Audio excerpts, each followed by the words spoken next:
What's up guys, welcome back to AFC Game by Game, coming at you today with the breaking news that Arsenal have reportedly had a £72 million bid accepted for Lille's winger Nicolas Pepe. Unbelievable bit of news to wake up to on a Saturday morning, and it has come out of absolutely nowhere. Of course, there were rumours at the start of the transfer window that we were in for this guy, and to be honest, I didn't believe them purely because of how much money he cost, because we've been linked to someone like Wilfried Zaha, because there were so many Champions League level clubs sniffing around Pepe. I didn't think we were in a shout of getting him, but it's brilliant news that we have reportedly had this bid accepted. David Ornstein reporting it, a very reliable source, a very credible source of course, and it's just now down to formalities between the club and the player. So if that can be agreed, if we can get him on the right salary that he wants, that his agent wants as well, the correct signing on fees, then hopefully this deal can be, as Ornstein reports, done within the next 24 to 48 hours. As I say, this has come completely out of nowhere, similarly to the way the way the Saliba and Ceballos deals came out of nowhere, but those were obviously quite drawn out. But obviously great to get those two players announced on the same day. I haven't had a word on that just yet, but I think just briefly talking about that, Ceballos coming in from Real Madrid on loan, he's obviously a player that Madrid very highly rate. They don't want to get let go of him on a permanent because they haven't let that option to buy be included in the contract. So hopefully he'll have a very good season with us. He wants to have at least 40 games plus, and Emery has guaranteed him that, so he's going to be a big internal part of the team. He's been handed the number 8 shirt, which was of course formerly Aaron Ramsey. So really excited about this guy coming in. Looks like a very hard-working, a very dynamic player, and is that kind of driving force we need in the midfield, and we're going to lack that with Aaron Ramsey not being in the team. So hopefully he plays well. If we can get into the Champions League, then possibly Real Madrid will let us have this guy on a permanent. And I think this is a really good deal for us because at this stage in this transitional period that we're not in a position where we can commit to massive fees on 1, 2, 3 or 4 players. I'm saying that, of course, we're signing Pepe, but that is being done in instalments, reportedly, which will suit our rather strict transfer budget. And I don't think the 45 million that we've got is necessarily true. I do think we are definitely looking to spend at least 80 million plus, but of course, allowing us to pay in instalments definitely works to our favour. And still 80 million when you're looking at Aston Villa spending upwards of 125 million this window, it just tells you that that's not actually a massive amount of money in this day and age of transfer business. So I'm really happy with the Pepe deal going through. The fact that they were happy for us to pay it in instalments is great news for us as well. And as I was saying, Ceballos coming in as well, it does suit our transfer budget that we're not having to pay an upfront fee on that. And if we do get into the Champions League, which I'm really hoping we will do now with these signings coming in, potentially we can sign him for a reasonable fee that Real Madrid will allow. And if Real Madrid want to take him back, it will allow us, because we'll have the Champions League money, to go out there and buy a long-term option in midfield. So it's a great option for the time being. And we've got to be realistic. We can't get multiple players in on massive fees. So this does work well. This does bode well for the team. And if he gets us into the Champions League, then we'll be in a very good position. And hopefully can get him down for the long term if it works out well for both parties, which I'm seriously hoping it will do. Of course, we signed William Saliba as well. That's a deal that's been going on for upwards of a month now, and it's great to see him in Arsenal colours. Him going back to Saint Etienne, I think it makes complete sense, and you can kind of understand why the club were potentially toying with the idea of keeping Koscielny rather than letting him go, and obviously that's turned out to be a horrible, ugly situation. But it would have made sense if Saliba did go back to France and we tried to get another year out of Koscielny. So I can kind of see the club's thinking with that.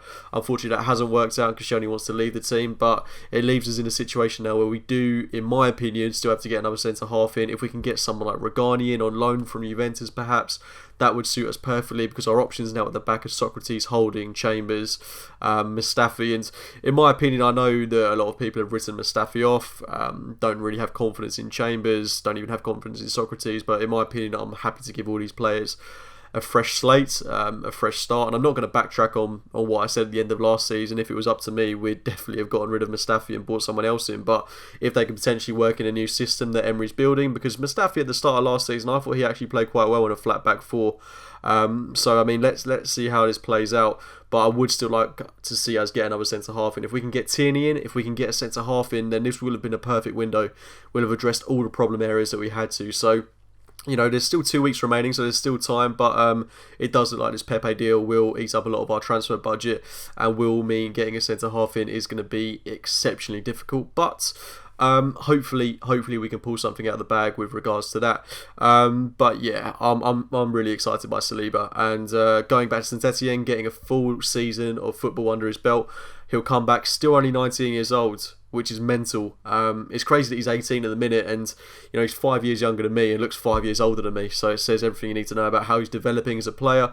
If he continues to play, continues to build himself in the gym, he's going to come back next season, be a real unit at centre half. Whether he'll start every game for us when he does come in remains to be seen. But we've paid £27 million for the guy. I'd be very surprised if we spent a lot of time betting him into the team. But he's definitely one for the future, but hopefully one for next season as well. So I'm excited to see him come in with Holding. They could form a very long-term partnership, which I'm very excited about. And let's see how Callum Chambers develops this season as well. Whether he'll play at centre half, I think we'll probably look to utilise him more as a central defensive midfielder, where he played for Fulham and did so well, got their Player of the Year last season. Potentially we'll look to play him there. But I'm very excited by this team at the minute. I know I say it at the start of every single season, and it is very easy to get carried away during pre-season because you see players like Willock, like last season Guendouzi, this season Nketiah playing so well, and you do have a lot of faith in the youngsters. But this season in particular, where we've got players like Nelson, Nketiah, Willock, John Jules coming through, it's a very exciting team. Saka as well. I mean, it's a really exciting youth prospects we've got. Robbie Burton as well travelling with the team. That's one I really didn't expect to happen. So really pleased for all these young players, and it does bode well for the future that we've got all these players coming through and potentially will be a big part of the first team this season, especially someone like Nelson, who can learn a lot off Pepe and already has learned a lot. Let's not forget he had a great season with Hoffenheim. I say a great season, of course, scored a lot of goals. There's been mixed reports about how well he played at times, but still great to get a season under his belt in the Bundesliga, playing top level football with a great team. So I'm excited to see him come back, and hopefully the options we've got, we can line up with Aubameyang, Nelson, Pepe, Lacazette. This should bring out the best in someone like Mesut Ozil, who I know I heavily criticised towards the end of last season. But if we're going to play a 4-2-3-1 with him in his favoured number 10 position, with wingers around him, Pepe, Nelson, Aubameyang running through the middle, if that doesn't bring out the best in Ozil, then I'd be very surprised. It should bring out the best of him. But I'm excited by this. I really am, and I think it's great that we've not played around with Palace too long, and we kind of said, nope, we're not gonna go down that route, and we've gone for Pepe instead. Whether that was the plan all along, maybe Zaha was a smokescreen, who knows? But it's great that we've not given in to Palace's demands, because paying 80 million for Zaha, I think as good as he is, I think we're getting a better deal here. We're getting someone that's a couple of years younger. I think he's got a higher ceiling personally, and Zaha, even though he's got Premier League experience, I mean, I don't think he's world class. I'm not saying Pepe is, but I think his ceiling is higher and he's got the potential to be world class. Whereas Zaha, at his age, I think he's probably in his peak years at the moment. It's all subjective, but for me, this is the better deal that we're getting, and I'm really excited for this guy to come in. And as I say, I mean, the options that we've got going forward now is brilliant, and it's really exciting to be a really exciting time to be an Arsenal fan. Of course, I'm massively surprised that we're getting these kind of signings in when we've got Europa League football. It just shows the pool that we've got as a club still, which is great to see. When you're looking at United that are really struggling to sign players this window, the fact that Raul Sanelli and Edu and Vinay have been able to bring in these players. Hats off to them. And of course, this all comes in the aftermath of the really quite rowdy AGM, it's been reported. So I'm really surprised with how that went, to be honest. I know there's obviously fan frustrations, but some really quite controversial questions being asked, some silly questions being asked. I mean, asking Raul Sanelli who we're going to be signing, he's not going to answer that. Why would you ask that? It's just ridiculous. In the world we live in, where everything's recorded, where everything's put on social media, he'd be putting himself in massive trouble. Asking those sort of questions, getting a bit hostile, it's not the time and place for it. Let's not forget the people that were there. Edu's been here about a month, Raul Sanelli's been here about a year, Vinay, the same for him. These are players that, not players, but big people that are coming into a brand new regime at Arsenal. They haven't been here long, and already the pool that they've got by bringing in someone like Pepe, potentially, if the formalities can be agreed, and the business they've done with Saliba and Ceballos, it's fantastic. And let's not forget last season as well, we brought in Torreira, where we brought in Leno, we brought in Socrates. I mean, it's they're doing a good job, in my opinion. Of course, it's up to you whether you are of the same opinion, but I think they're doing everything they can to get this club to where it wants to be. I truly do believe that.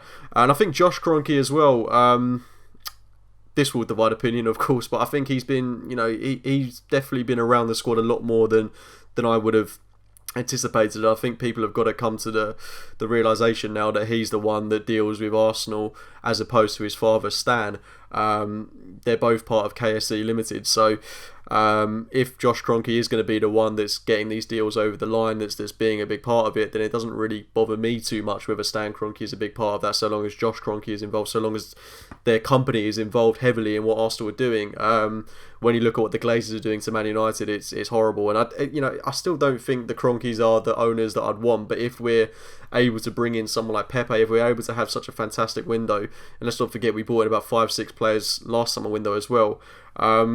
It's quite hard to argue that they're not putting money into the club. Of course, we know we're self-sustaining, and we know Kroenke's been taking money out of the club, but if we are able to bring in a player of Pepe's calibre for £72 million, we've already spent 27 million on Saliba, 6 million on Martinelli. That's 100 million this window already.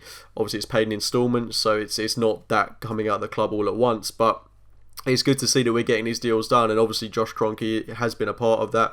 Sanelli's been a part of that. Vinay's been a part of that. Edu's been a part of that. So it's good to see that this structure is bringing in players, and there's still players out there that do believe in what Arsenal can do. Don't want to get ahead of myself though, because this deal is not officially done just yet, but the fact Ornstein's reporting it, the fact so many other credible journalists are reporting that it's a done deal effectively, and I'm confident that the club will be able to persuade his agent and the player to join the club, which would be fantastic. And if we can get it done in the next 48 hours, if we can get him starting in that game against Newcastle, it's exciting. I mean, we're going to score a lot of goals, but we know the issue is defence. But if we can get Tierney over the line as well, which I think is massively important, then a back four of Tierney, Holding, Socrates and Bellerin on paper doesn't sound awful. We know that Holding's coming just back from injury. We know that Socrates has had his personal issues on the pitch. He does make mistakes. He is rash. And then we've got Mustafi as well, who obviously divides opinion massively. And towards the end of last season, I still think he's a player that we definitely need to improve on. But if we can potentially raise some funds, if we can sell on any, if we can maybe even shift Mustafi on, sell a few more players, the likes of Jenkinson, etc. Even Mkhitaryan, I think it's going to be impossible to get him out of the club on the wages he's on, and it does look like he's staying as part of the team. But if we can get some money for these players, then we could hopefully invest that into a centre half. But all ifs and buts. It's really hotting up now with 2 weeks left to go, but this is brilliant news as an Arsenal fan. Let's just hope, fingers and toes crossed, that this deal goes through. But brilliant way to start my Saturday. Let me know your thoughts in the comments box below. Drop a like on the video if you have enjoyed it. Subscribe to the channel if you're new, and I will speak to you very, very soon. See you later, guys.